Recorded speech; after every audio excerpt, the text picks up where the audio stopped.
Three, two, one. This is Radio Free Cybertron, episode 829. I'm XV, not Brian Kilby, because Brian Kilby's having undisclosed technical issues. Hopefully it's, nothing too serious. It just was badly timed to prevent Brian from being here and streaming with us tonight. Hopefully next week we'll be back to business as usual, but we are live streaming this week. It's a May the 3rd miracle. If only it was a day removed, then we could say it's, May the 4th with. No, let's not say we didn't. I mean, it's true. We're not a Star Wars podcast. We're the internet's first Transformers podcast, and we've been going on and off since 1999. Yeah, we're much closer to a Star Trek podcast. This is true. Yeah. We did that for a while. I kind of miss it. When I visited Hey Mickey a couple of weeks ago, we were talking about that too. Like the Star Trek podcast days were like a lot of fun, sitting around talking about those, and that did prompt us to watch Code of Honor, which some may know as the infamous Planet Africa episode. Because that's where the Star Trek podcast started, and it's kind of special to us in a really bad way. Anyway, I'm joined by Diecast, who's doing the streaming for us tonight. Hey everyone, and Oni TF in the chat was saying May Mayhem is underway as well. Is that a thing this year? I don't know. What is it? I don't even know what that is. I'm afraid. Transformers Mayhem. Oh, okay. I mean, that was a thing a year or two ago. I'm not sure, but hey, we did have some releases yesterday, so I guess it's starting off as a May. See, what they should do is like set up a capsule line through Amazon or someone that's the Mayhem Attack Squad characters, and debut those through the month of May. Yeah. Mayhem, yeah. Also, I've got Headmaster Don here. Hello. Who had a little furry friend a moment ago, but I'm not sure what happened there. Hank didn't want to be held, so he is... Or he's a cat. They usually don't. Yeah, he's loving all the open space now, because the only thing is all my shelves are gone out of here. Mm-hmm. And he was like climbing all the shelves, like, yeah, don't knock the Matrix of Leadership off the shelf, please. I can't replace that. Yeah, the wisdom of the universe would be lost. Matt's here. Yes, I am. Yep. And of course we have Rob Play. Hello. So we don't have like a ton of stuff in the news this week. Not really like much going on. The most interesting thing kind of got announced like right after Showtime last week, which was like the official declaration of Paramount's animated Transformers movie coming up next summer. And somehow they've already got a voice cast announced for that. And like most big studio animated features, it's not anybody that you would know from Transformers, but it sure is notable name cast. So that's certainly going to be interesting to listen to. Yeah, I'm not sure how I feel about this. Yeah, so like we've got 6 of the main cast with voice actors now. So Chris Hemsworth is going to be Optimus Prime, a young Optimus Prime. Scarlett Johansson is going to be Elita 1. That's fine. I'm okay with that. Chris Hemsworth as Optimus Prime. I just hear Thor in my head as Optimus Prime, and I hope that's not what we get. I mean, he's done parts where he hides his accent before. I don't think we're going to get that. Yeah, I mean, I'm not too worried about that, but like even without the accent, I still feel like we're going to hear Thor more than anything. I kind of want Thor Optimus Prime myself. I mean, okay. Give him the Magnus hammer, and there you go. Yes, but in a different context, I think we want Thor Optimus Prime. Yeah. Keegan-Michael Key is going to be Bumblebee. I can work. Probably, yeah. Brian Tyree Henry is going to be Megatron. I don't know anything he's done. I don't either. Laurence Fishburne is going to be Alpha Trion, which like can work. I'm good with that. He's got the wise and mentor thing going. Yeah. So like, that's kind of fit. Morpheus again. Yeah. Yeah. And John Hamm is going to be Sentinel Prime. I also don't recognize John Hamm off the top of my head. Yeah, I don't either. I just I'm- know him from car insurance commercials. Okay. I don't think I've seen those. I don't think I've seen those car insurance commercials either. Well, would you buy car insurance from Sentinel Prime? I wouldn't buy anything from Sentinel Prime. Yeah, I mean, they're all liable to rust on you. Oh, okay. He was in Mad Men. That's why I heard the name before. Oh, okay. Never watched that, but of course that's one of the ones that was everywhere for a while. So Right. From what I've heard, it was good. yeah, Yeah, I mean, like, I understand why the studios think they need to get, major name actors to do voice roles in, animated features, because parents buy the movie tickets. They need something that's going to appeal to the parents more than the younger audience. But, like, I still don't have to like it. I mean, this isn't unprecedented. I mean, Not at all. Not at all. The 1986, the Transformers the movie had a ton of like famous It did people cast as voice actors. It did for the newly introduced characters, but like legacy characters had their existing voice actors. Like, in a sense with this, if this is supposed to be a prequel to the live action movies, which is one of the Well, things at that time though, they weren't legacy characters; they were just the characters. right. But I mean, Like we should be used to Optimus Prime being recast by now. yeah. Just, at the same time, though, And it's not like you can't go to a movie theater and hear Peter Cullen as Optimus Prime.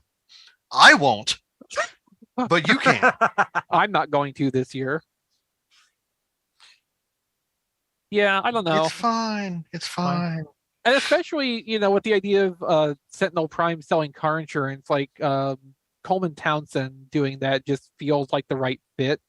That just needs to be Sentinel Prime forever, yeah, especially since Nimoy died. yeah. Not that his Sentinel Prime really sounded like anything but like an older Galvatron anyway. Yeah. But I mean, what are you going to do? I forget, was Sentinel Prime Nimoy's last on-screen role? On-screen, quote unquote. I believe his last on-screen role was it the brief cameo? Wasn't there another cameo in one of the sequels to 2009 Star Trek? He was in Star Trek Into Darkness, like straight up in it. Mhm. The third movie was after he died. So maybe Star Trek Into Darkness. I'm not sure. Okay. I was just gonna observe, like, Orson Welles, Leonard Nimoy, Transformers just seems to, kill notable actors. Roger C. Carmel. Yeah. Yeah. Yeah. He died during the production of season 3, didn't he? Yeah. Alas, Harry Mudd. But yeah, I mean, Matt, you're entirely right. It's not unprecedented by any stretch to have big name actors do voice roles in theatrical features, but I still just kind of wish, like, we would get career voice actors doing some of this stuff instead. There's certainly plenty enough. Okay, yeah, from. I will agree with you there. I Yeah. thought this was like a Wise and Peter Cullen Optimus Prime argument. No, hire voice actors, hire actual voice actors, please. Yeah, I mean, like, as much as I would want Peter Cullen for continuity purposes, if this is supposed to be in the same continuity as the live action movies, which I guess is not Please, no. 100% Please, clear. no. Like, I do kind of want someone who can do a younger sounding Optimus Prime, since this is supposed to be young Optimus Prime. Yeah. I mean, the thing is, I hope, like, if they're going to use Peter Cullen, it's at the end, like, if he's Orion Pax for a while, and then he becomes Optimus in the movie, maybe have Peter Cullen, I don't know, do like the voice of the Matrix. So what you do is you do this like Star Trek 2009, where you have, young Optimus Prime through most of the movie, and then like in the last act, you have Optimus Prime from the primary movie universe come in, Optimus Prime, if you will, and Rip somebody's face off. Yeah, give him his life lesson or whatever. just rip off that whole concept, and that can be Peter Cullen. Don right now is having some issues with Hank. And the one thing we forgot to mention is that Steven Spielberg is directing this. Is he directing it or producing it? Is he? Oh, did I get that backwards? I'm skimming down. Producers are Lorenzo de Bonaventura, Tom DeSanto, Don Murphy, Michael Bay, Mark Varadian, and Aaron Dem, along with Steven Spielberg. Executive producers are Brian Goldner, Brian Oliver, Bradley J. Fisher, and Valeri Ahn. So Spielberg is an executive producer, which I think he's had that role in all the Paramount Transformers movies so far. Which kind of, as much as so. I like those movies, that's kind of what gives me some hesitation about this. Well, I mean, remember too that the title of an executive producer is ceremonial as much as it is hands-on. You get an executive producer credit just by like contributing some amount of money to a thing in some cases. Like, yeah, I have my doubt that Brian Goldner is going to contribute much to this movie, just for one. Right. It's a prestige title, I guess is what I was actually the word I was actually looking for. Like, you're involved with the company making this, and part of that benefit is you can, be affiliated with the production of this or that movie. They will give you something to do with it so that you legitimately have a credit there. But, for all practical purposes, Steven Spielberg is probably not going to really have anything to do with the substance of this movie. But yeah, so the projected release for this movie, which, I mean, if they're really going for this, it must be like being worked on right now, is July 19th, 2024. I would not be remotely surprised to see that get pushed back and have this turn into like a Christmas movie instead, because that's kind of what happened with Bumblebee. But for right now, they're pitching this for next summer, which I think is kind of an aggressive timeline if they don't have a fair bit of work already gone into this. I mean, that's cool that we get a Transformers movie this year and next year. I'm down. Is it though? Is it cool? It is. For me, it is. Remember when they tried to make a Star Wars movie every year and how that went? I try not to think about that. But I agree that it is an aggressive timeline, and I would say it'll get pushed back to summer in 2025 is my thought. I mean, maybe. I feel like they would try really hard to not let it slip that far back. And if they can figure out early enough they need to push it back, or they can also make sure that the toy release coordinates correctly, having that come out for Christmas time would probably be beneficial there too. Oh, for the toys, absolutely. Yeah. Because then you set your release date in like the middle of October and you have that stuff for the holiday shopping season. And even if that wouldn't really like return practical dividends, because people don't shop the same way they used to, it would at least make the shareholders happy to see them doing that. So the information came out of CinemaCon, and there was one image, there's like 3 images from the presentation. One's just a title slide, but there's a piece of concept art for the movie, which I don't think is reproduced in this Deadline article because it's from Getty Images, and Getty is aggressive about wanting people to pay licensing for their stuff. So, usually get minimal coverage of that stuff. But like, if the concept art for Cybertron with just silhouettes of 4 of the main characters is the point they're at right now that they can show, I really do feel like next summer is really optimistic for a release date. Because like, if you think about something like Spider-Verse, I think they were working on that for 2 or 3 years before it came out. Now, I can certainly imagine that this would probably have a bigger team of animators working on it, but I still feel like summer doesn't feel super likely next year to me. And I have to say, if you're going to do a press release about how your movie is coming out and your movie is going to be this great, you got these voice actors, you might want to check on the history of your franchise before you say that it's the first animated movie. It's Paramount's first animated movie. Yeah. But I'm just saying. I feel like that's the unspoken context that they're going for here. Yeah, it's just Yeah. I agree with you, Don. You are Yeah, it's- totally right in what you're saying. It's like because people are going to call you on the carpet for that. I understood from the get-go that's probably what they were shooting for.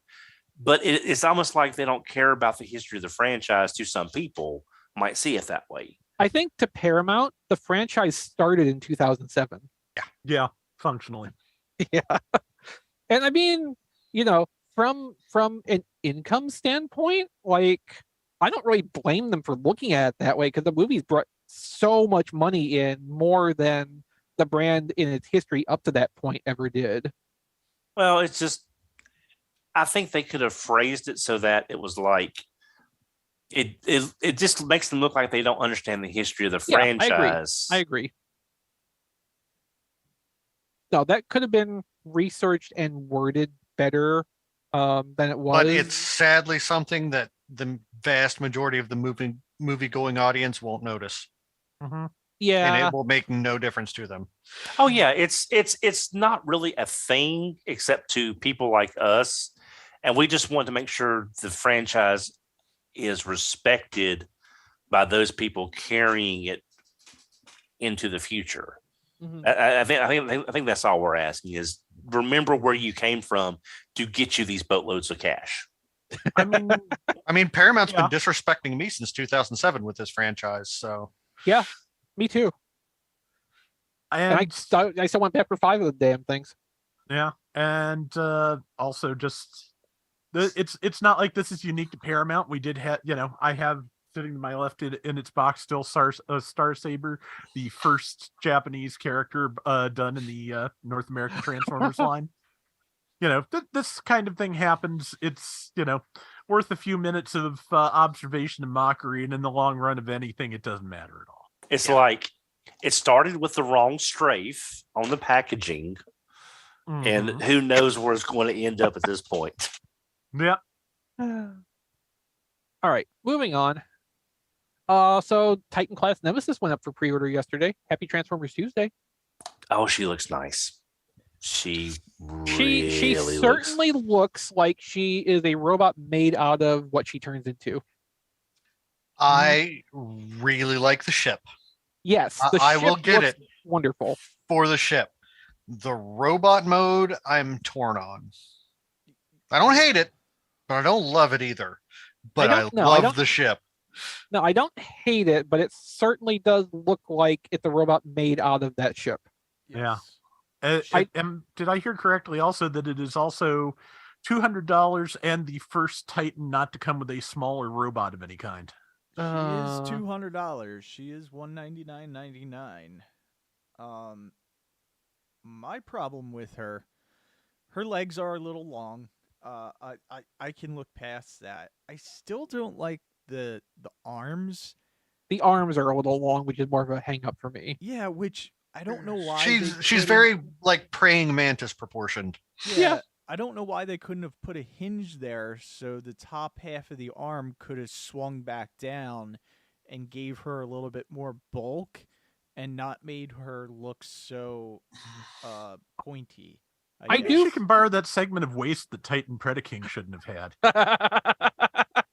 I do feel like looking at this, comparing to an already finished product and not really knowing the ins and outs of how they had to iterate the engineering, I really do feel like they could have taken some of what became the arms and worked that into the torso a little bit so that didn't seem so stick thin. Also move a little of that ship mass into there and have the shoulders get a little higher up.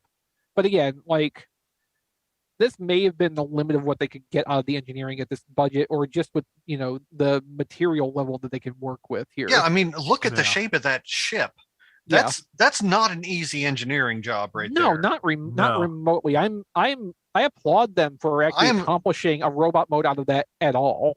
Yes, absolutely. And I'll pick this up, but I haven't pre-ordered it yet. I'm not in a hurry. I don't feel a great need to pre-order this. I feel like I can wait until November and get it for $130 instead of $200. Yeah, like you can with Probably so, yeah. Cybertron Metroplex right now. Yeah. Yeah, that was a consideration in my pricing scheme here. Which I don't think Cybertron Metroplex didn't come with a small robot, did it? No, it didn't. No, I thought it still came with think at least a Cybertron Minicon. Metroplex is a misstep. What was that, Rob? Didn't it at least come with a Minicon? Like Omega? It did No, not. it did not. It got cut. Yeah. Oh wow. Okay, so I was wrong. That's fine. I mean, when you say a mini con at this level, probably drill bit in this case would have been like a scout size or a small deluxe figure. It wouldn't have been mini con size. So, well, I don't know. Omega came with a mini con. Well, it came with the Micromaster because Micromasters were part of the play pattern that year. Yeah, and it was a good way to get Countdown represented because he would fit in with Omega. Yeah, and Omega can a little bit take the place of the rocket base. But I mean, with the Nemesis, we talked about this a few weeks ago when she was first revealed. There's no character to pair with her that kind of makes sense, right? I mean, I'm fine with that. And like, this is something I have a feeling I'll like it a lot more once I get it in hand. Probably. And I feel like Rob, correct me if I'm wrong. I feel like Rob's point was probably more that it's not that there's a character missing from the set. It's just that it's $200 and does not even come with a secondary robot toy. Yeah. It does seem to come with some tiny jets, though. Which, I mean, that's kind of cool. And I've seen Ness in our Discord Digibash over on his Twitter some potential color schemes for those. They come unpainted, but like if you know someone who's good at doing like little miniatures painting like that, those things can be dressed up really well, I'm pretty sure. Oh yeah. And like you've got some options there. The box art has its opinion on what characters those little jet slugs represent, but you've got a wide swath of regular Seekers. You've got a couple cone head decos that you can choose from for the ramjet body. Ness even made a good case for like just kind of wink and tilt or squint and tilt your head a little bit, and say that the Dirge is or the ramjet is Blitzwing instead, because the shapes line up well enough, and at that scale you're not going to really tell. Like there's a lot of stuff that you could do with those if you want to decorate out those little miniatures a little bit, and I think that's pretty cool too. You've got some flexibility in like what this displays as, and like the 3D printing scene, the aftermarket accessories people, like there's all kinds of stuff that they will probably start churning out to swap in for those pieces. Yeah, so, and like as far as Dawn was talking about, there's not really a character that maps onto that. Like, I'm okay with that because we're constantly asking to get new characters anyway. Yeah. So yeah, I'm all for it. At $200 though, I really wish it would have came with a stand, because mine's gonna mine's gonna stay in ship mode. So I know it can sit on the ground, but I would really like to have a stand where it could be displayed in air. Okay, so what you do is it's gonna be a DIY project. Yep. But what you do is you get some like foam insulation, some blocks of foam insulation. You carve out the face of a mountain in it. You do some painting on that, and then you just smash the Nemesis and ship mode into that, and that's your cartoon accurate diorama. Just the very end is sticking out, just the engines. Yeah. Do we know for sure that a stand doesn't come with it? Yes, because the bottom of the ship actually turns into a stand. Yeah. Yeah. Oh, okay. All right. I haven't. Yeah. All the pictures yet. The ventral wing splits in half, and it can rest. So it sits flat. Yeah. Yeah. But like Diecast, you got to keep in mind, how big the arc is. This is going to be similar in mass, at least, if not, the overall volume. You would need a pretty big, hefty stand to hold that thing up safely. Yeah. And you would either take that mass out of the toy, or instead of a $199.99 Titan, you would be having a $224.99 Titan. Like you'd be paying a lot more just for that stand that doesn't do anything else except hold your ship up. So this compromise, I think, is the correct choice. And I appreciate that they worked something in there just so that it could sit and display, without having to sit on its thrusters, basically like the Ark does. Yeah. And I mean, the Ark basically had landing gear. So yeah, it has landing skids. Struts, yeah. At the same time, like the Ark is, once you got a spare coffee table sitting around that you're not doing anything with, the Ark doesn't really display well either. Yeah, and besides, I desperately hope that this one is better in ship mode than the Ark, because the Ark does not hold together very well in ship mode. Yeah, This at least looks like a more solid structural ship than the Ark did. Like if you look at the pictures of the ship mode, yeah, there's transformation seams, especially for like where that ventral fin splits apart. But like it looks a lot more contiguous than the Ark does. So I think in this case they probably focused a little bit more on getting that part right, which I guess kind of shows through in the robot. I feel like with the Ark they still tried to balance the ship and the robot to get both be at an acceptable point. This feels more like, okay, ship comes first, and we do the best we can with the robot on what we get from making the ship right. All right, Don, what were you trying to say? I was just going to say that maybe with the Nemesis being more angular, you've got better points of contact than if you've got a more rounded surface like the Ark. I hope so.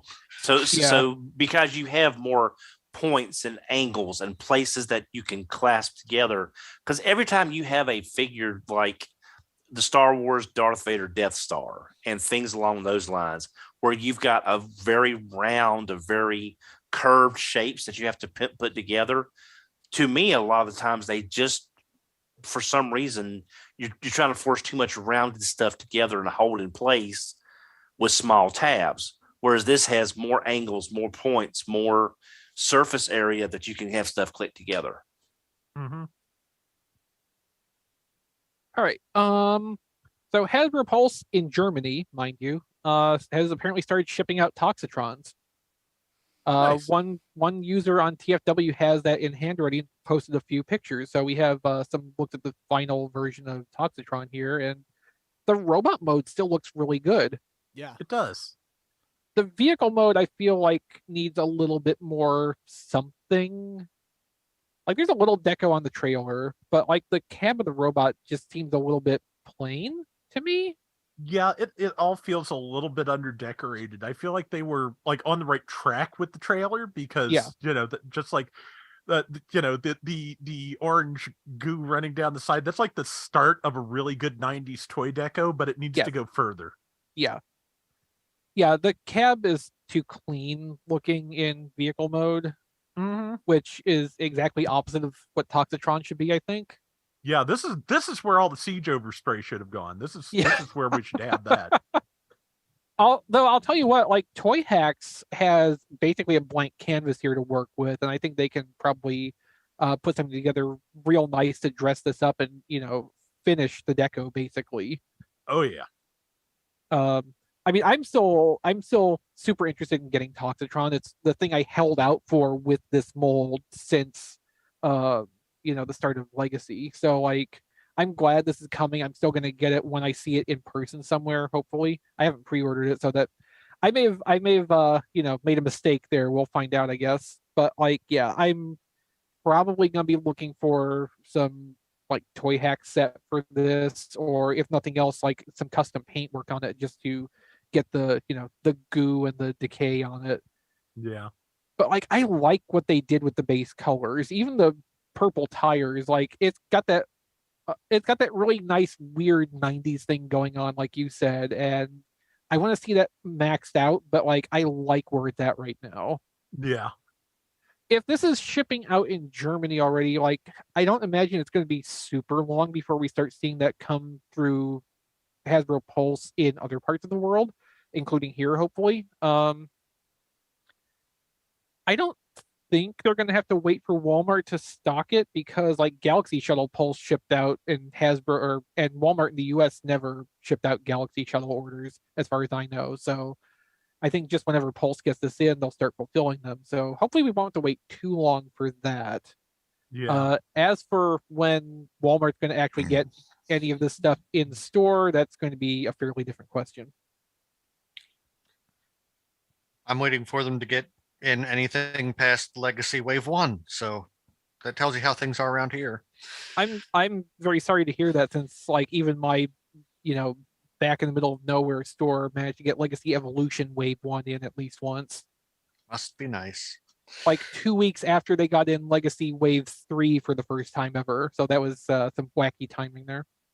Yeah, because I just saw Skullgrin and who's his wave mate? Skullgrin. Well, there's like 3 other toys in that wave. But I just saw that wave for Point Blank and Crankcase. Yeah, I just saw Skull at my Target for the first time last week. Ugh. Yeah, in-store distribution sure is a thing. No, actually, it's not. I didn't say what kind of thing it was. Well, speaking of toys that we're not going to see on shelves for a while, it's Leak Week here on RFC. So we're back in that wacky little place where things just get smuggled out of the factory, even though they're not remotely ready to go. So all the images for this are mirrored in one article at Autobase Aichi.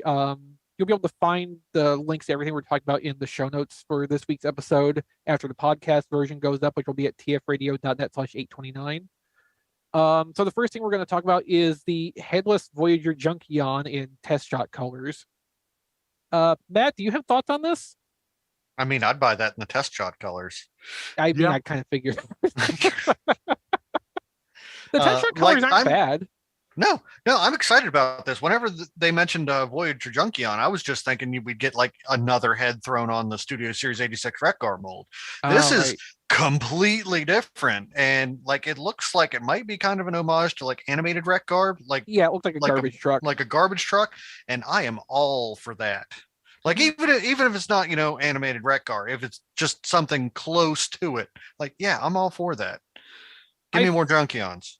I mean, Paladin's saying it too. I feel like even if this is not animated Wreck-Gar through a legacy filter, like that's got to be something that's in the line for like a potential retool. Yeah, it's on somebody's mind. Like there are like flourishes all over this thing that doesn't scream animated Wreck-Gar. Like it's got some molded like cross chains across the forearms, which is not a Wreck-Gar thing. So, but I mean, it's absolutely possible that there could be animated Wreck-Gar parts tooled into this for future release.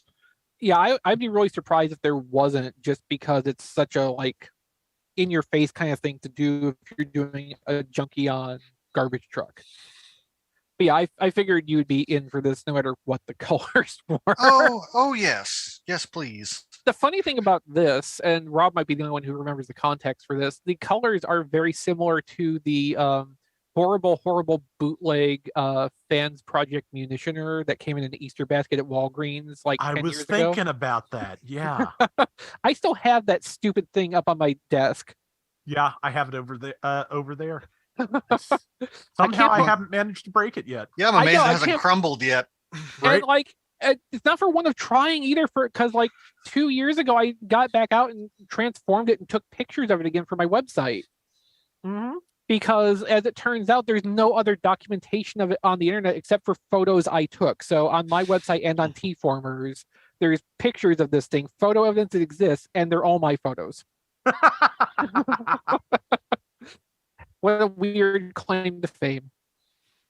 Well, when they reboot Fact or Fiction, maybe you'll make it on the new version. Exist or not.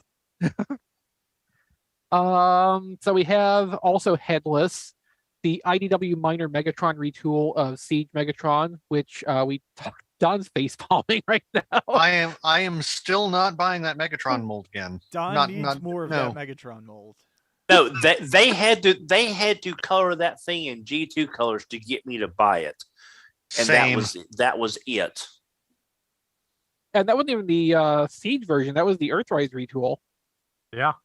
Okay. It's still basically the same. Yeah, toy. I mean, there's so little different with it's 85% the same toy.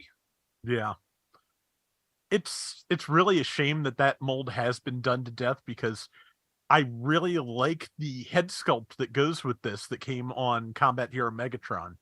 And I would not mind having an Origin Megatron figure, but I don't need this mold again. I have at least 3 of it, so that's my limit. I can't. I have every mold. I'll buy it. I don't. You're the problem. Diecast. Well, we went over that the last time I hosted too. Yes. With the movie box sets. I mean, the problem is, how often do we get a minor Megatron? Well, officially, very rarely. The in 2013 or 2014, Yeah, we got one of the legend scale. yeah, Yeah. which came with the little what was it, ransack scissors? I Chop think shop? so. Yeah. One I of the think two. so. Yeah. But that was done in IDW minor Megatron Deco. It wasn't. I don't think it was called out in any way as being such on the packaging, but that was how they presented it with like the plastic colors and everything. The matching Optimus Prime was slightly IDW flavored too, It was. as I recall. It was. Yeah. So I mean, they were kind of a purpose made pair together. And I guess in a roundabout way, the Bumblebee they did alongside that was kind of also because like it was semi-war for Cybertron, but Bumblebee in IDW at that time was basically using a body shape like that. So Yeah. it all kind of So- fits together one way or the other. So yeah, minor Megatron, rare but not completely unprecedented, and it has been 10 years to be fair. Yeah. And Yeah. it was a tiny little toy. And the thing is, I think there's been at least 4 or 5 third-party versions of that. So there's Yeah, I know You know- Mastermind did one that people tend to like. Mm-hmm. Yeah, so I mean, we know this is gonna. If you're not sick to death of this mold, it's gonna be a fairly solid toy. It's probably gonna look good. Yeah. But if you don't need another one of these, it's also very skippable. So it's in a good place in a way. I mean, I might watch for this, and if it comes down to 20-ish, maybe I might pick it up. I don't feel like a driving need to get this. It looks really nice. I like what they've done with the deco on it, and I would like to get a copy of this with that alternate head sculpt, especially on something where it's appropriate. Yeah. Well, do you think they're doing this as a loose tie-in to the projected movie next year? If you've got a Megatron in that movie that's a minor, do you think there's any kind of correlation there, or it's just another reuse of the mold? Just another reason the mold. Because like there's this, and there's also supposed to be Marvel Comics Soundwave. So this is more about doing comics-based stuff than it is about tying in with next year's movie. Trust me, they'll have plenty of stuff to tie in with next year's Oh. movie. Oh, totally. Oh yeah. And probably at least one of them will be a Siege Megatron retool anyway, just because it's always the Siege Megatron retool somewhere. If it's not Silverbolt, it's Siege Megatron.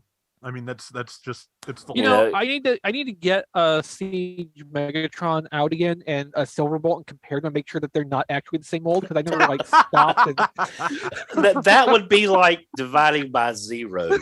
Nothing good will come of that. Speaking of nothing good, we have a leak of Red Series Prime Starscream, which I mean is okay. It's not the worst thing. It's okay, but I don't have confidence in these figures anymore. Just the quality is not there. Yeah, it's at this point. I mean, think I they- have Galvatron, and he's quite nice. I heard Yeah, I he's mean- nice. I haven't seen him on the shelf to pick him up. I've But heard Shockwave every is other good, too. wave before Galvatron was garbage. Yeah, the thing is, they're coming out so infrequently. They may be planned at a normal pace apart. Finding them is absolutely impossible. And hopefully the Galvatron Shockwave is showing an increase in quality, but we'll never know if we can't find them on the shelf to see how they are. I mean, I can go to a Walmart right now and get Galvatron and Shockwave. I know what you're talking about. Yeah, I could probably go and pick up Ultra Magnus. Well, I saw one. I saw one of those when I was visiting K. Mickey. Yeah, I mean, that's all we've got is the Ultra Magnus Wave and Ultra Magnus Knockdown, Knockout, and Cheetor, Coronation. probably. no Coronation Starscream. Oh yeah, that makes sense. I mean, like with RC, at least the Prime stuff works for Red because those robots are so stylized anyway. The first edition Prime toys did a really good job of making those designs work as transforming things, but like, if you want something that's really screen accurate to this, to what they look like, and doesn't have to compromise any, this is kind of where you're at. And the Starscream looks good on that basis. It even has a swap-in arm for when he transforms his arm into the cannon. Yeah. I mean, they're Like, still it's- doing Red wrong though, because they should be giving us characters that never transform that we Yeah, want in I our agree. collection. Yeah.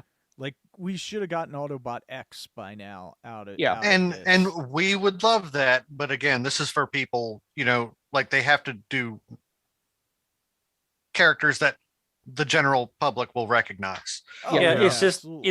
this Like is, they're aiming for the Marvel Legends crowd here. Like exactly. That's I what I know was who just- Optimus Prime is. I know who Shockwave is. I know who Soundwave is. Nobody's gonna know who Nightbird or Devcon are. Yeah, I mean, but that Matt just raised the point I was going to make. This is their Marvel Legends. Well, they desperately Neighbor. want it to be. Well, they want it to Yeah. be, and it's just the quality is just not a Marvel Legends quality. Of course, that's what you talk to. Yes, I would love to get an Autobot X and a Yeah. Devcon. And But- like, if Red was not a store exclusive line, we probably would have stuff like that. But there is the dual problem of, yeah, you got to do stuff that casual people are going to recognize. You also got to do the stuff Walmart wants to have. Yeah. And If you got a bunch of retailers where you can get a larger volume of product out, you can throw in stuff in ways like an Autobot X or an Alpha Trion or a DevCon, along with your knockouts that you remember from when you were a kid, and things like that. Maybe just wait until they have more characters done, and then they can piece together an Autobot X with a new torso There you go. from pre-existing parts. Now, that's what I would love to ask Hasbro with their own roundtable. What is the future of Red, and how did it and Super 7 are wound up doing, even though there's slightly different price points, they're doing the same thing. So it's like, it's very weird that you're letting Super 7 do it, and then you've still got Red. Super 7 is paying them for the opportunity to do it. Oh yeah, Yeah. It's just And it's a weird thing to have Red, both. Red is a lot cheaper than the Super 7 ones. And Super Yeah, 7 is not in a competing market. I'm sorry, Rob, go ahead. And in the context of the, outside of Transformers, in the context of the greater toy market here, it's really not that weird or unusual, just because I honestly do not know how many freaking Ninja Turtles lines there are running Oh my right now. god. I And am so glad Super I'm 7 Super 7 is guilty there too.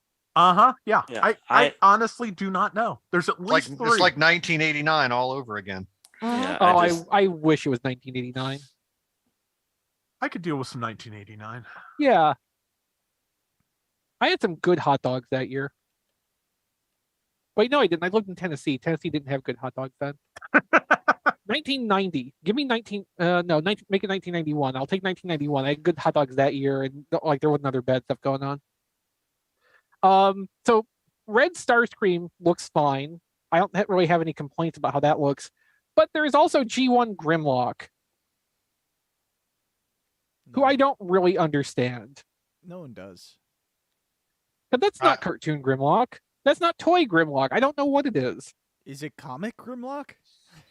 It's not IDW Grimlock. Might be Dreamwave No. Grimlock. Oh, I wonder. You might be onto something there. It's not marshmallowy enough, but maybe. Okay. I mean, to be fair, Coronation Starscream was a little bit dreamwavy too, actually. Hey, look, Yeah. and it has normal QC because he has 2 right legs. Yeah, okay, so there's two samples of this picture. One does not have any paint and obviously has parts assembled incorrectly. So like that one I Yeah. think is one where it got as far along on the production line, somebody noticed the parts were on wrong and it got put in the discard pile instead of going to the paint booth. The other one has its full deco and all the parts are put on correctly. So Yeah. that's kind of the difference there. This is a very terrible thing to say, and it will probably give us all nightmares. But when I look at that, the first thing I think of is Energon Grimlock. I don't immediately disagree with you on that, Don. I think it's the bright yellow chest that's doing it. That's not helping. Yeah. The weird thing is, though, like the claws are hinged to flip up and down. The tail halves on the legs are also jointed. And like, I don't know why these things are true. Yeah. That's bizarre. Yeah. Like it looks like it looks like those are transformation joints, but these don't transform. Like there's nothing else on there that suggests transformation. It's just these elements still think that they're on a transforming toy for some reason. Yeah. It may be coincidental. Maybe that's just like the easiest way to assemble these extra bits onto the figure. Yeah. But it's still really weird. I mean, if we were going by the animation model, Grimlock wouldn't even have those tail bits on his legs. So. Right. That's why I said this is not cartoon Grimlock by any stretch. Yeah. No, your IDW idea might be more on the right track here. It's a very weird one, and I'm surprised that they didn't go like strong cartoon accuracy with this, because Grimlock, yeah, of all things, this more than Galvatron and Shockwave, I'd say this is the one they should get right, and they really didn't. Mm-hmm. I do not understand this toy. Also, the red thing on the chest appears to be hinged. Yeah, I don't know about that either. What? Maybe he has a matrix inside. Well, that's just wrong. Yeah. If this is IDW, I wonder if what we're seeing where those parts are movable is they're made to be removable and switched with different kibble parts, so we can be Dinosaur Grimlock or pre-Dinobot like tank thing Grimlock. It's a possibility. I mean, it feels like there would be a lot of extra parts, but at the same time, if the only like handheld accessory is the sword, maybe there'd be room to actually fit in different kibble pieces to swap on. Yeah. At the same time, though, that sounds too multiple releases. Yeah, I was gonna say at the same time that sounds too creative for R.E.D, so probably not. Yeah, just and it's not like they can make a R.E.D exclusive for Pulse because of the whole Walmart thing. Yeah, I mean, it took us how long to get that G1 Soundwave out, and then it was in the shattered glass colors. Right. So that was a good almost 2 years between initial release and then we saw it again. Yeah, it seemed like about 2 years of exclusivity to Walmart.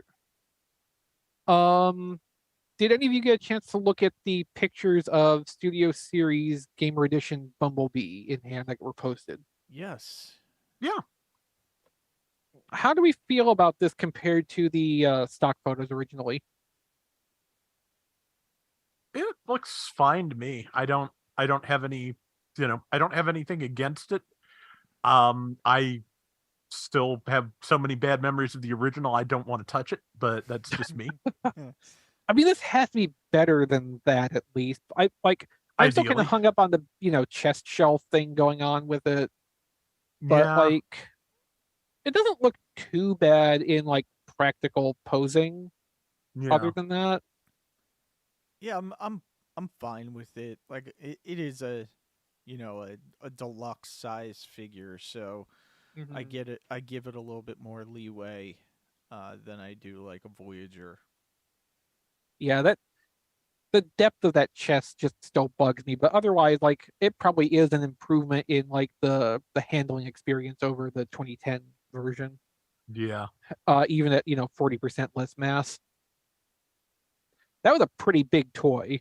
Oh yeah, it was ridiculously big. I think it was bigger than the Optimus.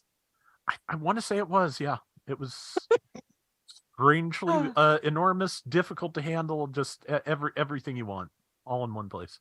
Yeah. So Robosen has previewed a Rise of the Beasts Optimus Prime non-transforming interactive robot, which they will be either putting up for pre-order or giving more information on later in May. Yeah, they actually sent out a survey asking about the price point and what you consider is too much. And what did you say? I think I said over 600. Okay, that seems good. Good start. Yeah. That was this. I didn't want to go lowest tier. I think the lowest tier was under 500, and then the next one was under 600, if I'm remembering correctly. But yeah, I basically feel like probably what they're going to do is just reskin the Optimus Prime that we have now. Well, not even entirely, because this is non-transforming. So it's probably a reskin of one of their other robot skeletons, basically. Yeah. But this is robot mode only, like the Bumblebee we saw the teaser for at one of the expos recently. I don't know if they're going to actually like do any more Transformer robots, because like that's got to add a ton more cost. Yeah. Yeah. More details coming soon in late May. Yeah. I mean, like, just as a detailed figure of this design, it looks pretty good if you're into that movie aesthetic. So obviously Matt's not interested, but there's probably some little audience out there, and this is marked as a limited edition, so they're probably going to do a fairly short run of this. I mean, I wouldn't be super surprised if they found out that like the Transformers community is not a big like real robot buying community. So, I almost imagine the Transformers projects are probably going to start tapering off. And what we're seeing is stuff that they've already committed to before they figured out that their business model doesn't exactly work with us.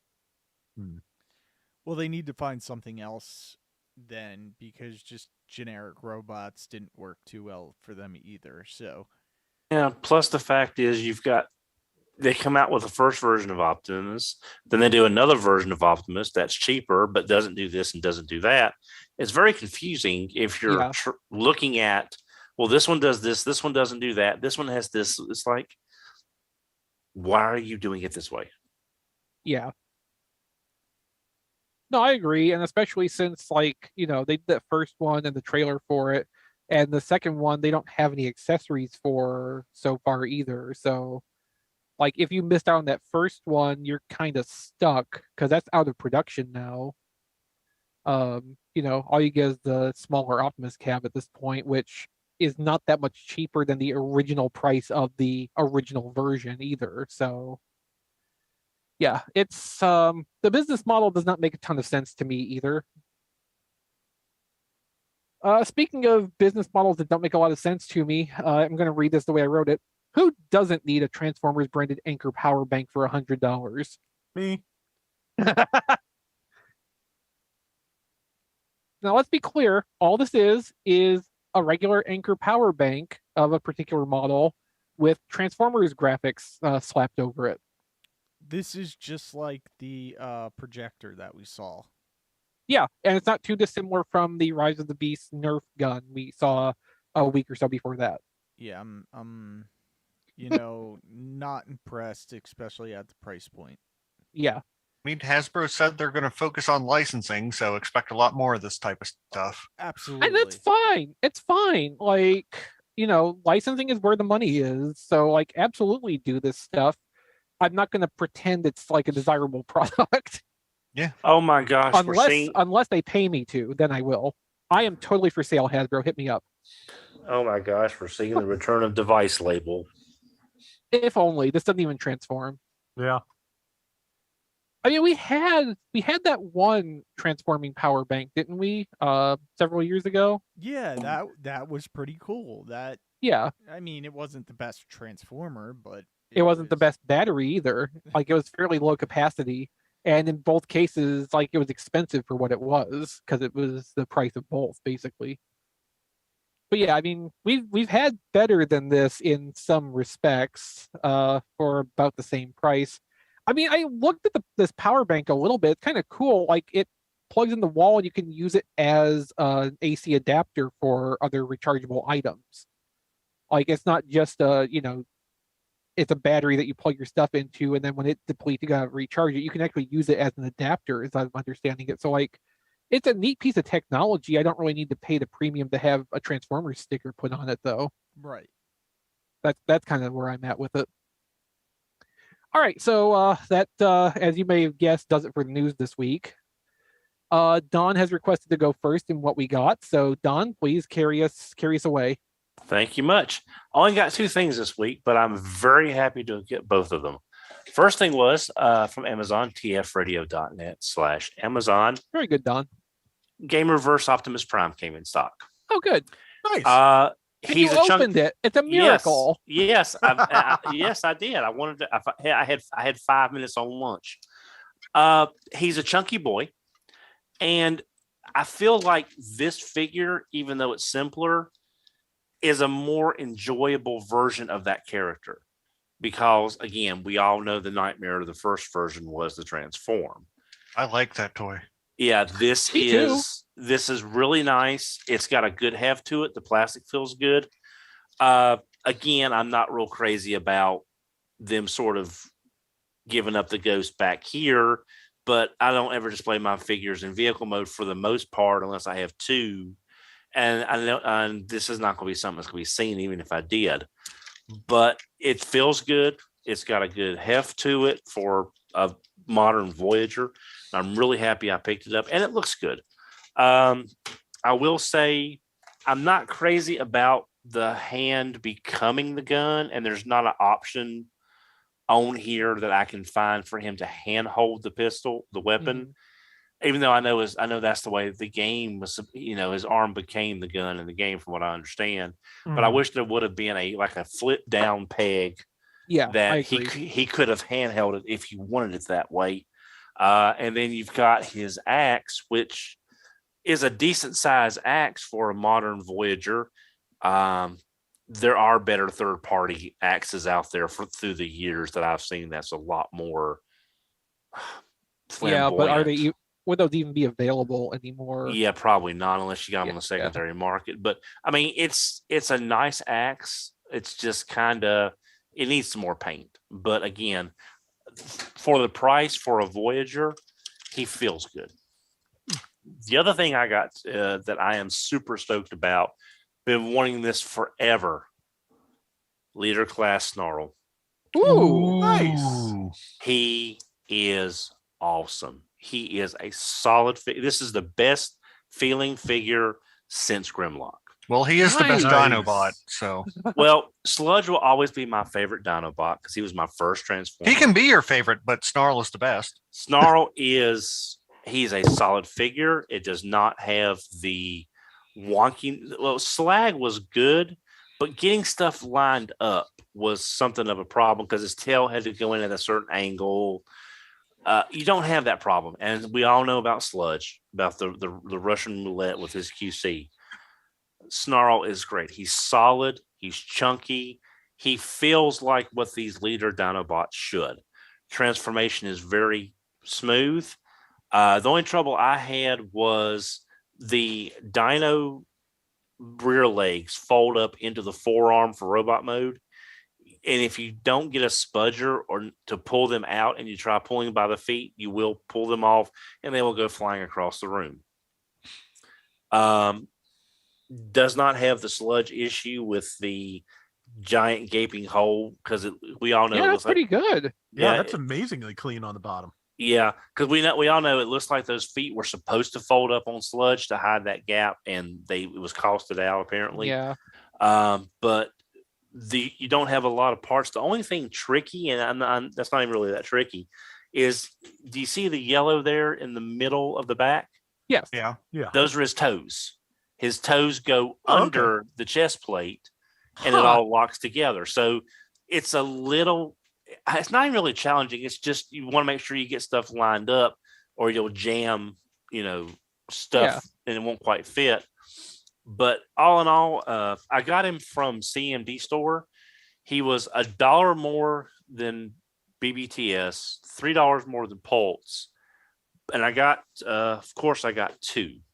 Because but he was in stock and ready to ship. He was in stock and ready to ship. So really, if I look at what I paid with shipping and the slight early charge, I paid like $7 more a piece than I would have.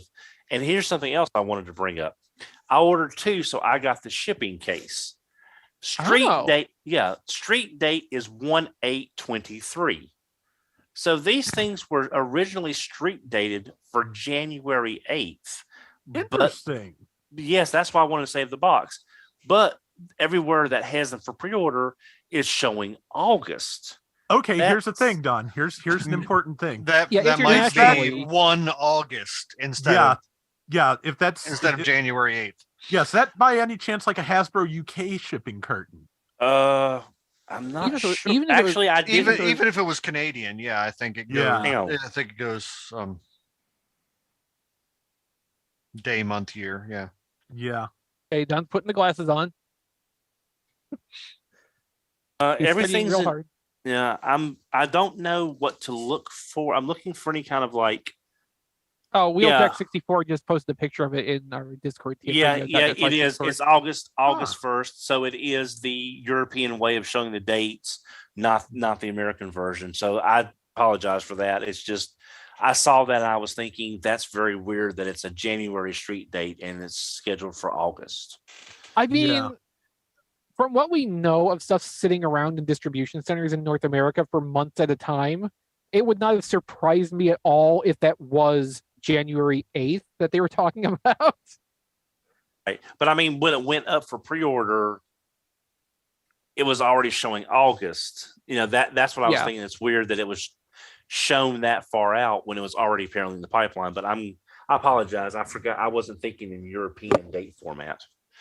But if anyone was worried about the QC, unless it's just the manufacturer, a variation in tolerances, solid figure, looks great in both molds. Yeah, the yellow plastic is a little butterscotchy, but I don't care. He just that's in line really with the other Dinobots, though, isn't it? So at this point, you've either made peace with it or skipped them all. So I don't know that it matters too much. Yeah, so I think Snarl just has like the most prevalence of that color unpainted. Yeah, that's a good point. Over the others, it's more the mismatch problem than that it's the butterscotch color. Yeah, but you don't have you don't have the floppiness that Sludge has, especially with his wings and those back legs where Sludge just falls backwards for no reason. You don't have the problems about parts lining up like slag. So this is probably this is the strongest Dinobot since Grimlock. That's great. I'm really glad you got a good quality control copy after your trials with Sludge. And I'm just happy to hear it's well designed. Yeah, especially getting an early release and you got good QC. That was promising. On my mind. Yeah, that was on my mind. That okay, I'm getting one of the first batches. Am I going to regret jumping the gun on this early? But yeah, I am extremely happy. Strong recommend for me. Yeah, and that was one of the reasons I didn't go in for the CMD store stock of this either, because I was worried about the QC roll on it. If I had to replace it, that was going to be a problem dealing with a Canadian retailer, which is why I ultimately decided I'm just going to stick with the Amazon pre-order that I already have.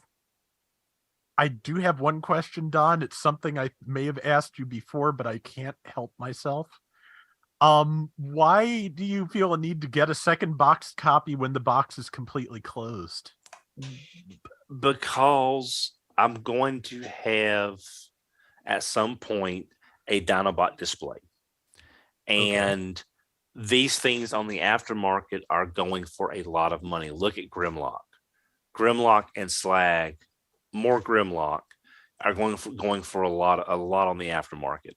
Plus, if this thing breaks, if Hank knocks him off the shelf, I want a second one ready to go to display because I want my Dinobots to be right. Well, Don, I think you should open the other one now to check its QC as well. Yeah. Yeah. Do it for science. For science, Don. Yeah, but I mean, it's just I regret not getting 2 Grimlocks just because, again, it's just if one of these breaks, I couldn't buy multiples of my Fans Toys ones, obviously. Right. So this way, if something breaks, I've got another one ready to go. I don't have to worry about the aftermarket prices. Besides, I've got too many Dinobots. Oh no, what a problem to have. All right. Diecast, trying to get yours out of the way since I know you have a ton of stuff. Yeah. Oh God, Diecast wasn't home last week. That's right. Some of it I didn't even bring down. Like I got that Jetfire that turns into a ship, or ship that Don has, the Toy World one. Oh yeah, the battleship. The battleship. The World War II. Yeah, the World War II battleship version of Jetfire. I just want a battleship, honestly. That's why I bought it for. probably won't even transform it. I got Earthspark. I'm sorry, Earthspark. Shockwave. Shockwave, which is actually the exact same as the Cyberverse Shockwave, just a little bit different paint applications and stuff like that. So it's the horrible vehicle mode. Crab tank. Is it actually the same mold? Yeah. It's Yeah. actually the Oh, same wow. mold. Yeah, it is. Oh. It is. It's like that Skywarp jet. It's just brought straight over with a slight but repaint. Right, but that was like a warrior class one. This is a deluxe one. That's just kind of disappointing. Yep. And they both went up on Pulse. I also got Prime. Ah, yeah. Which actually doesn't look like a bad Prime from the front of the product package. shot on the back, because I haven't opened it yet. But yeah, so Hey Mickey actually got that while I was there. I handled the Optimus Prime a little bit. It's not terrible. It very much relied on having the weapons stored in vehicle mode to have everything like lock in place correctly. But the transformation of it is not too bad. The robot's okay. The vehicle mode is pretty solid once you've got that gun in there. There's kind of some backpack kibble going on the robot, but like, for what it is and being a different kind of take on Optimus Prime from a different team than normally does Optimus Primes, like it's pretty okay for a $20 toy in the modern ecosystem. Yeah, and the only two left are Grimlock and Nightshade, and then you can actually build Mandroid. Mm-hmm. I'm just glad they found a way to use the gun as something for the transformation, and it's not just like stuck on the back somewhere. I mean, it kind of is stuck on the back. It just holds things in place. Yeah, but it's not that it's not. It has a use in vehicle mode, and not just you're sticking a gun on top of Optimus's roof. Well, yeah. Well, the only problem with that is if you're a kid and you lose the weapon, then you're gonna have a floppy truck. Yeah. Yeah. Thanks to Don, I got Earthspark Steve. Because I could not find this on Amazon, but Don had the link and he sent it to me. And I don't know if they're gonna do a deluxe version of him. So this one is a warrior class, but it was only $15. So warrior class Thrash, to be clear, for people who don't know the Steve joke. Yeah, and I think $15 is a fine price point for this. Well, now didn't we have Steve as one of the data mine names that we didn't know who it related to at one point? I think I remember, because we made the joke like, oh, they're reissuing the Viacon again.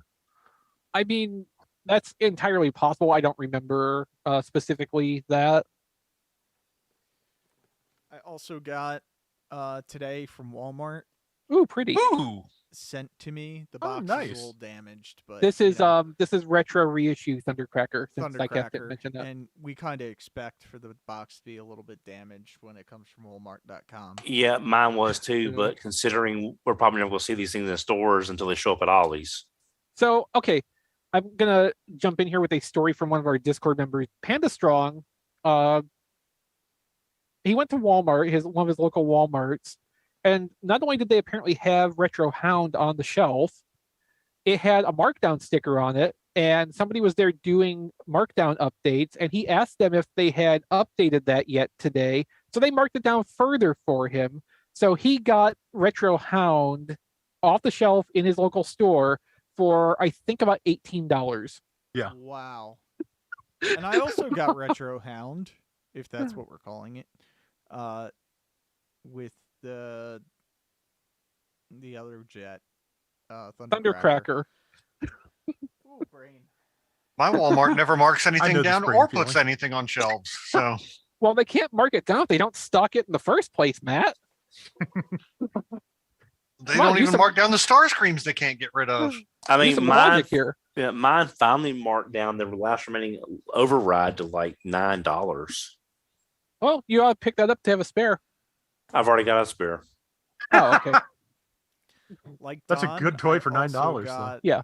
Optimus Prime, the gamer edition. He is a big boy. His chest actually sticks out further than the box. Oh, it does. Oh wow. Which was interesting. Mine actually came like the chest was opened, which is how I noticed it, and then I closed it, and I'm like, it still kind of sticks out more than the box. I mean, I do remember when we had, windows on the thing still, sometimes there would occasionally be toys where it's literally pressed up against the plastic in the front. Yeah, and that definitely would be this figure. Yeah. I'd love to see how a case of those are packed. That would be really fascinating to see. Yeah. I mean, probably like normal, and they're just, pressing into the back of the box in front of them. Yeah. So luckily mine doesn't have any like major damage from anything, but I got him. What else did I get? Oh. Diecast is reaching all over the place. I had to go under my desk for this one. The Omega Supreme. This is the New Age one. Wow. I gave this thing a hard time because of the price. The articulation on this thing is just amazing. He has this metal ratchet down underneath, so his legs can go all the way forward, all the way back, all the way out. Wow. He's got double jointed knee, double jointed elbows with some little metal detailing right there. His articulation, he's got a really nice ab crunch. His head is articulated, pops up, so he can look up. He can look down a little bit. Down's not the greatest, full side to side. But as far as like articulation, this thing is just so good. And this have you transformed it? What's that? Have you transformed it? Yes. Really nice transformation. Really intuitive. Really solid. The tank is motorized to go around the track. Oh, cool. It's not the best motorized. Like, it was getting stuck in points, and I did get it to go around finally on its own. It just took a little bit of doing. I feel like that would just add to the 80s motorized toy ambiance, though. Yeah. But this is probably the best transforming and articulated Omega Supreme that I've had, and I've gotten them all. So now, I like him. Now, Diecast, one thing I watched when I was home for lunch. I watched Bobby Skullface's video on that. His copy, one of the legs is misassembled. So when you turn the leg to make the ramp portions that connect to the wings, it was off center because it was assembled backwards. But you said you've transformed yours and everything was even on those. Okay. Yeah. So I didn't know if that was a widespread problem or just that. I just wanted to let everyone know that, just to check the non-wing part of the tracks. Okay. So the price we were seeing for that was in the neighborhood of like $200, wasn't it? I believe so. Yeah. Yeah. It was Did like you pay that much for it? I don't know what I paid. You got it from Taobao. Yeah. Yeah. It was $229, I believe, at Show Z. Domestic retailers were about 300 plus. Oh, really? Okay. Yeah. Some domestic retailers were over $300. Okay, so Diecast, we know that you don't have any sense of the actual value of money, but like knowing now how good it actually is, like, do you think like even the lower like Asian market price for this, do you think it's actually like worth buying at that price?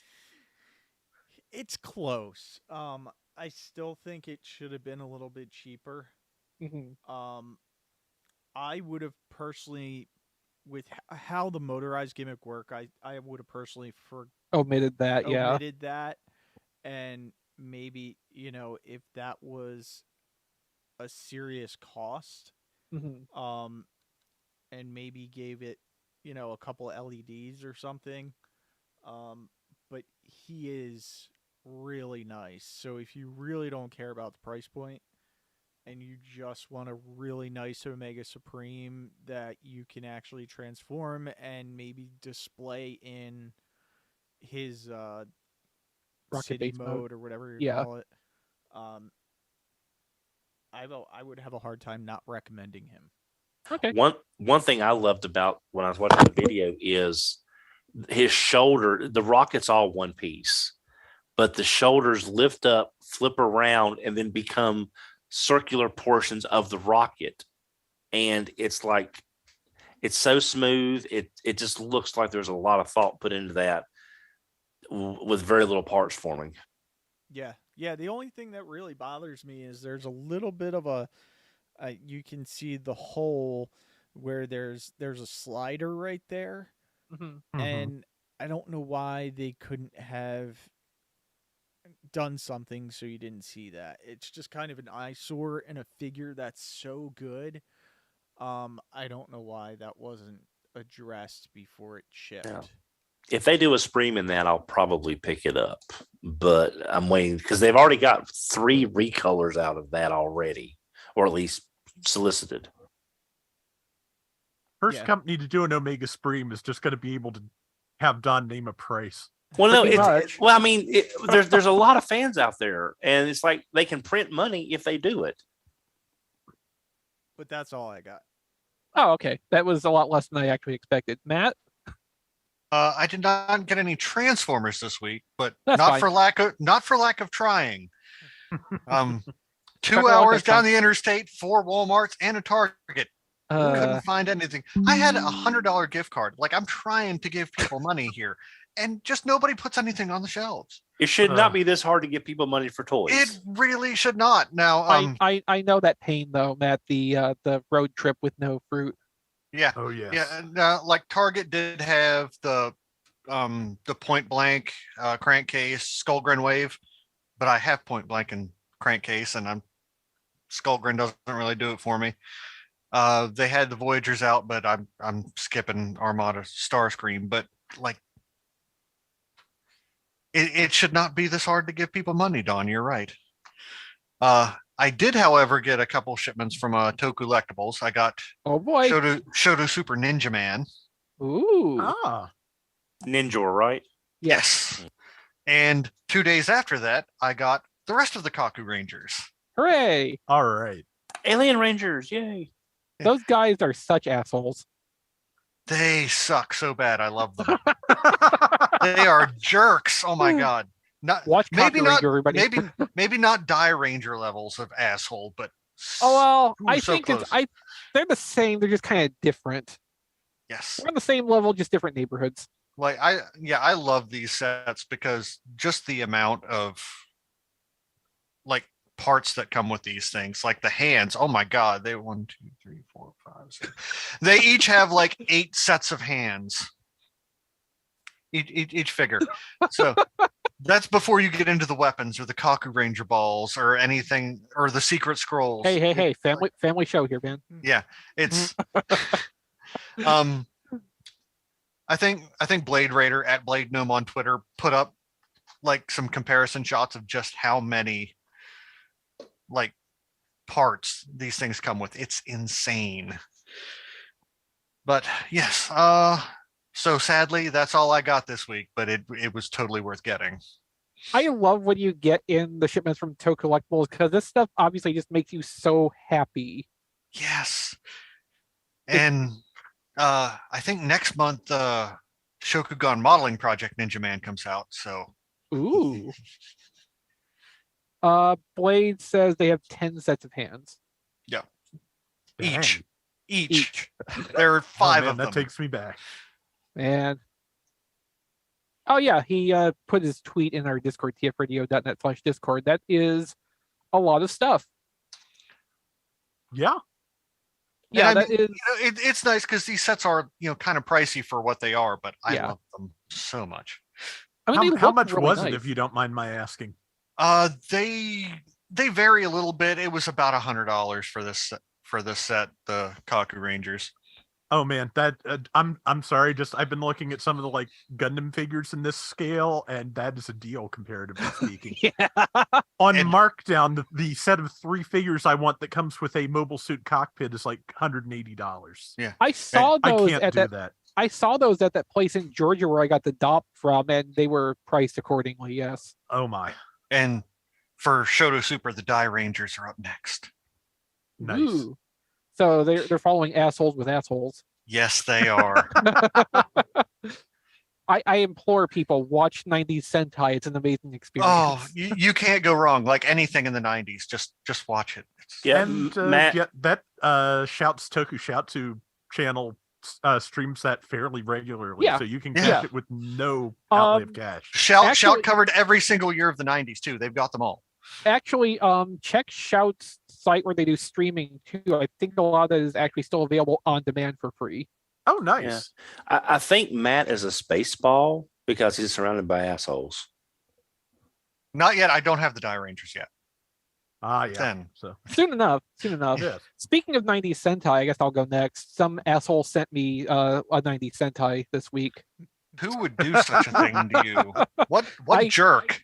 Yeah, I don't know. I couldn't tell you. But yeah, I have Go-Go 5 now, so thanks, air quotes. No, V. seriously, thank you. Yeah. Thank you, Don. That will never die. All right. I was a little down in the dumps. I had to do something to amuse myself. So, Well, I- when- and I it was do appreciate 58. It was 58% off on Amazon. So.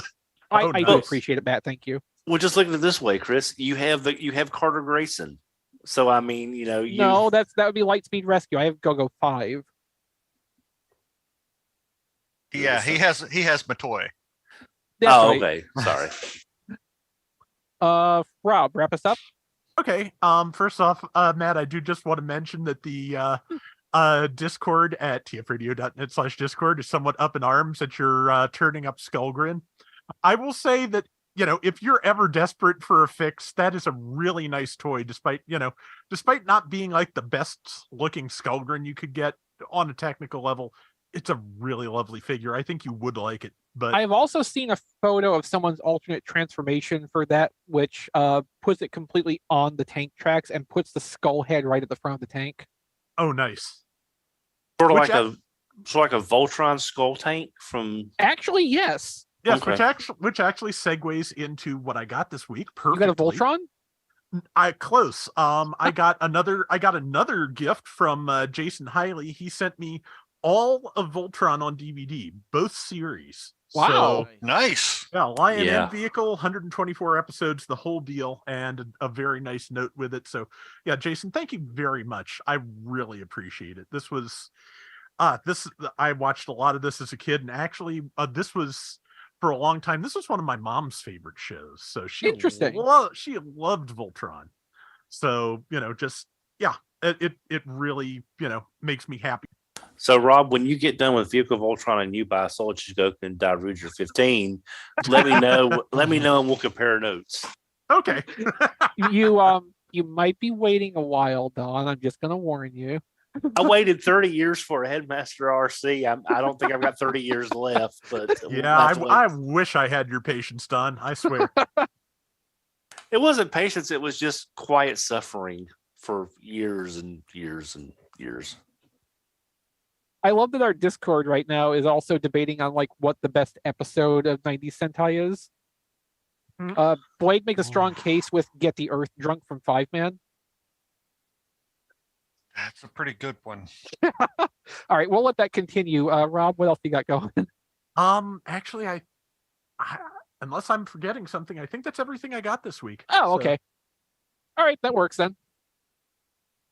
But yeah, there's some love for O-Ranger in here, which I appreciate since Thank O-Ranger you. was Thank kind of the you. redheaded stepchild of 90s Sentai for a while. Now for More me, people should give it a chance. yeah. No, O-Ranger is good. It had the one thing that really infuriated me when I watched it on fan subs originally, but like the series overall is actually really good. All right. Well, if you would like to join in on the debate over 90 Sentai, you can do that by joining our Discord at tfradio.net/Discord. You don't have to download any app or desktop program. You can run it straight out of your browser. Just go to our link, sign up for an account if you don't have one. If you do have one, please log into it and don't make a duplicate like Diecast does every single time he joins.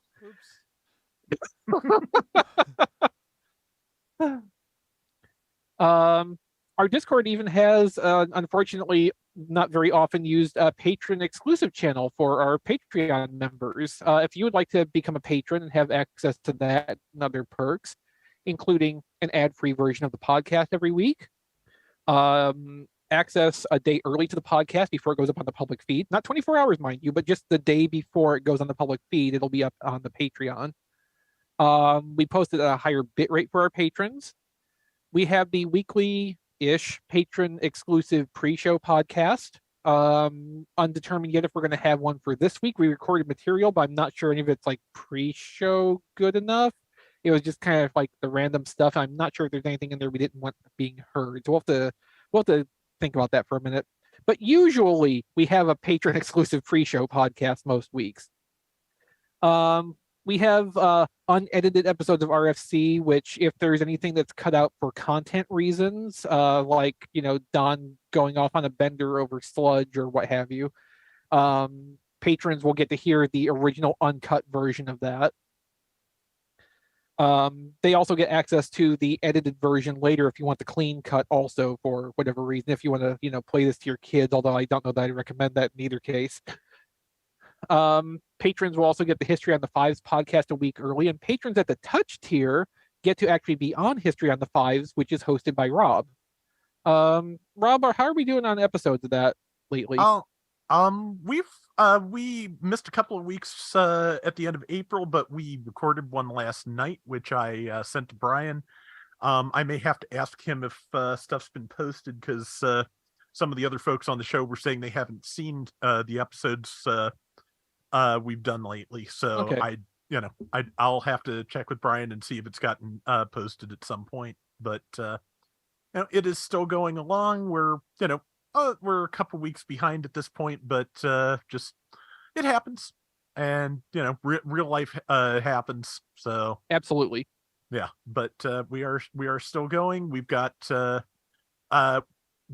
Spider Bob and Sean just about all show up. We had Frank with us, Frank Perkins with us last night, and other patrons show up as they are available. So if you want to come join us, please, by all means. Mm-hmm.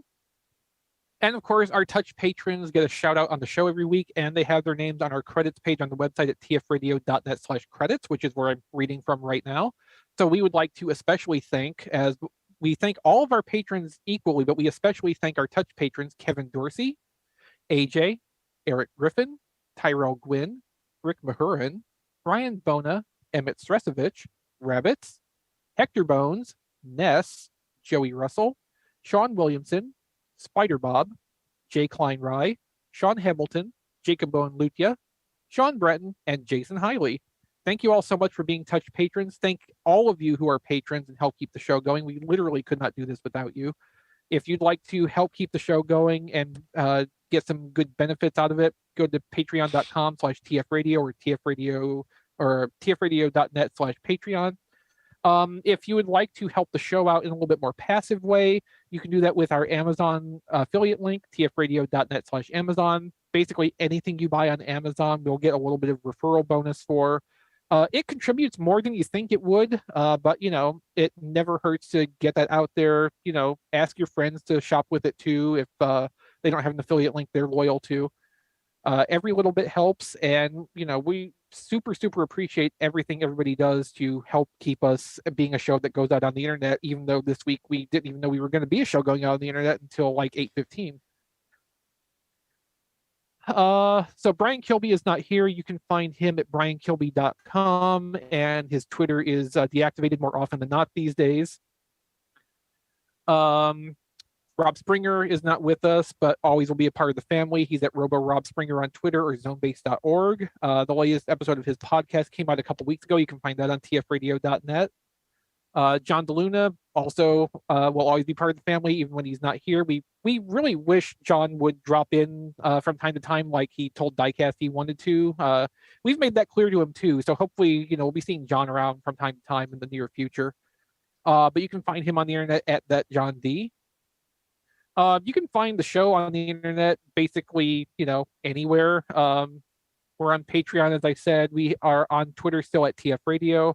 You can find us on Facebook, Instagram. We're on YouTube. You want to especially subscribe to us on YouTube because we don't do like placeholders for the stream anymore.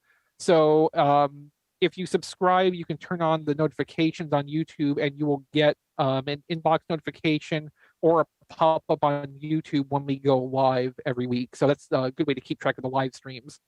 Also on our Discord now, I've added this week an updates channel, an announcements channel. So on weeks when we're planning or expecting to not have a stream, you can find that information posted there. And then when I find out at the last minute that, hey, we're actually going to do this after all, I put that there too. So definitely go join our Discord for that and, have notifications for that channel turned on. So you'll get a little ping every time the plan changes. And again, hopefully this won't be an issue again for quite a while. We're doing pretty good getting back on track. Brian just had some unfixable technical difficulties today. So by next week, hopefully things should be normal again, or as close to normal as we ever get. Because honestly, look at us. There's nothing normal about us. Again, you can find the show notes for this episode at tfradio.net/829. Any episode of the show that's been published, you can find the show notes for that at tfradio.net/the episode number. That's our little cheat code. You can find me in our Discord as usual. That's the best place to get in touch with me. I don't really do Twitter actively anymore because, well, we all know how Twitter is these days. If you want to see my photography work and the things I've written, that's at playwithphotography.com. I have an Amazon wish list at tfradio.net/chrislist, which also is one of our affiliate links. So anything you would choose to send me from there out of the kindness of your heart also help the show keep going a little bit more. So everybody wins. Rob, how about you? Okay, I am still on Twitter at Rob Flails because damn it, I was there first. And beyond that, Rob Flails is the Twitter for my YouTube channel Flail Throughs, where I post mostly about Gundam Battle Operation 2. That had a very large update last week.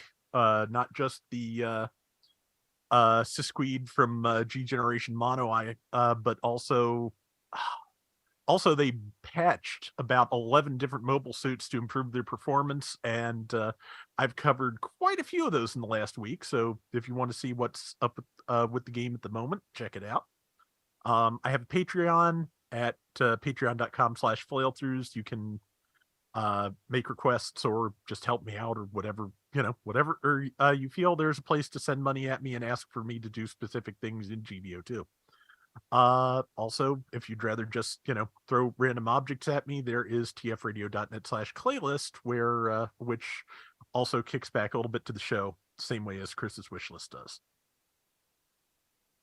Don, if you can put down your toys for a moment and tell us where we can find you on the internet. Well, I can be found gushing about Leader Class Snarl on Twitter at HMRC, the number 4 EVR. I also have a wish list on Amazon, tdfradio.net. Don list, I think. Don's list, yeah. I have a birthday next month. So if anyone wants to take a look at that, you're more than welcome to. I appreciate it. And that's pretty much it. Diecast, down to you. If you want to throw things at me also, which who doesn't, tfradio.net/diecast list. You can see my reviews. I am planning on doing more reviews. Do a review of that Omega Supreme. I'm interested in that. Yeah, I need to do that. tfradio.net/reviews or youtube.com/rfcreviews. Then you can also like my Facebook page at Reviews by Diecast. And if you're still on Twitter, hopefully you are, because I don't think much has changed. It's still Twitter. You can tweet at me at Diecast2. Well, I think that'll do it for tonight then. Thank you guys for being here. Thank you all for watching. Brian will probably be back with us next week. And if not, you'll just have to deal with me again. But we can probably live stream it next time and actually know ahead of time that we're going to. So that'll be even better. Actually, Nice. I'll be at Brian's house next week. Well, then Brian better damn well have his technical difficulties fixed, hadn't he? On that note, good night, everybody. Recording stopped. And there we go. Excellent. Did anybody notice any audio glitches? No, you From seem me? good. There Okay, was good. one Yeah, like you brief were- period, but I Yeah, think it you were a was little in pre-show. scratchy when you were looking for something else, but it like nothing that'll disrupt anything. Yeah. Okay, the patron read came through fine. Yeah. Okay, that's the one I'm most concerned about because people actually pay for that. That makes sense. Yeah.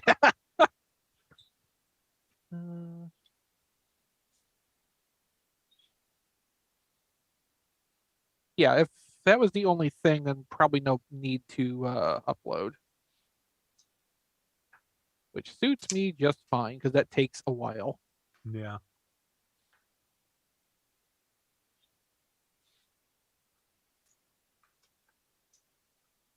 Yeah, Rusty, diecast was low volume. That's just like a problem we run into with whoever is streaming. Brian figured out a way around that. And I think diecast has in the past, but we don't remember what the fix is. The podcast version, everyone will be at the normal volume because it's taken from a different recording. It's not from the live stream recording. So that shouldn't be a problem. And again, if Brian's back next week and we're, situation normal, the only reason diecast would be quiet is because he's, using Brian's equipment and he just needs to stick closer to his microphone or something.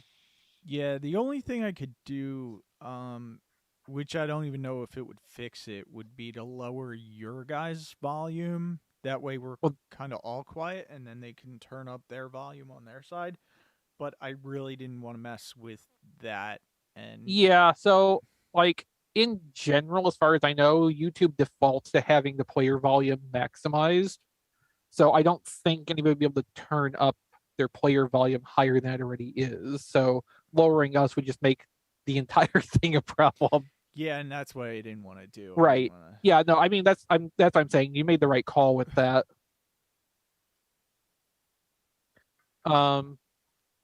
No, I mean you can talk to Brian about it and see if he knows off the top of his head what the fix for that is. Because obviously there is one because Brian doesn't have low audio every week. But I know like every once in a while when he's had to like reinstall something or he switches machines, we run into that problem and it does get fixed.